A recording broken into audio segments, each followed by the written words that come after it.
बच्चों, आज मैं तुमसे वही बात कहने आया हूँ जो खुद भगवान श्री कृष्ण ने अर्जुन से कही थी। उठो, जागो और तब तक मत रुको जब तक लक्ष्य की प्राप्ति न हो जाए। आज तुम्हारा रणभूमि में कोई युद्ध का मैदान नहीं, तुम्हारा रणभूमि है तुम्हारा किताबें और सपने, तुम्हारा गांडीव है तुम्हारा पेन, और तुम्हारा दुश्मन कोई और नहीं बल्कि तुम्हारी आलस्य, डर और टालमटोल है। क्यों पढ़ाई से भागते हो? जरा सोचो, जब भी किताब खोलते हो नींद क्यों आती है? क्यों मोबाइल उठाते ही दिमाग तेज हो जाता है लेकिन किताब खोलते ही भारी लगने लगता है? क्योंकि तुम्हारा मन आसान रास्ता चुनता है। मन हमेशा कहेगा चलो बाद में पढ़ लेंगे, अभी आराम कर लो। लेकिन गीता कहती है आत्मा ही मनुष्य का मित्र है और आत्मा ही मनुष्य का शत्रु है। मतलब क्या? अगर तुम मन को कंट्रोल कर लो तो वही तुम्हारा सबसे बड़ा साथी है, लेकिन अगर मन ने तुम्हें कंट्रोल कर लिया तो वही तुम्हें बर्बाद कर देगा। अर्जुन भी डरा हुआ था। उसने कहा, हे माधव, मैं नहीं लड़ सकता, मेरा मन विचलित है। श्री कृष्ण ने कहा, हे पार्थ, उठो, तुम्हारा कर्तव्य युद्ध करना है और युद्ध से भागना अधर्म है। अब सोचो, अर्जुन को कुरुक्षेत्र का युद्ध जीतना था और तुम्हें अपनी पढ़ाई का युद्ध जीतना है। अर्जुन अगर मैदान से भागता तो इतिहास उसे कायर के रूप में याद करता।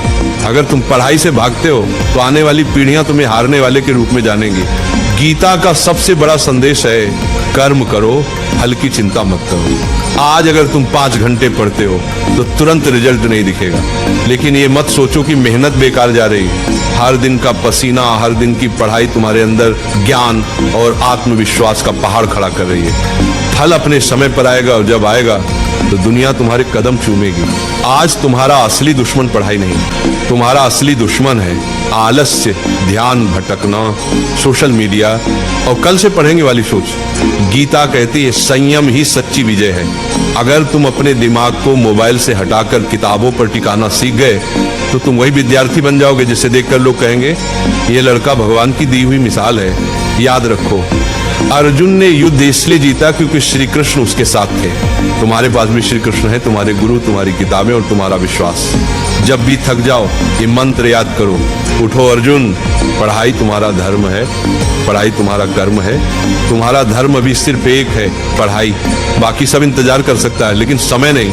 वक्त निकल गया तो कोई गुरु तुम्हें नहीं बचा पाएगा। अर्जुन ने मैदान में खड़े होकर कहा था, हे माधव, अब मैं तैयार हूँ, अब मैं अपने धर्म का पालन करूंगा। आज तुम भी वही कहो, हे प्रभु, अब मैं आलस्य से लड़ूंगा, अब मैं किताबों को अपना धर्म मानूंगा। आज से तुम पढ़ाई से भागोगे नहीं, आज से तुम किताब को दुश्मन नहीं बल्कि सबसे बड़ा मित्र मानोगे। आज से तुम वही विद्यार्थी बनोगे जिसे देखकर माँ बाप की आंखें गर्व से भर जाएंगी। याद रखना, पढ़ाई ही तुम्हारा युद्ध है, मेहनत ही तुम्हारी गीता है और सफलता ही तुम्हारी विजयश्री है। और एक बात नाम जाप किया करो, राधा राधा। 24 घंटा में सिर्फ मुझे 24 मिनट देकर देखो, फिर तुम कहना।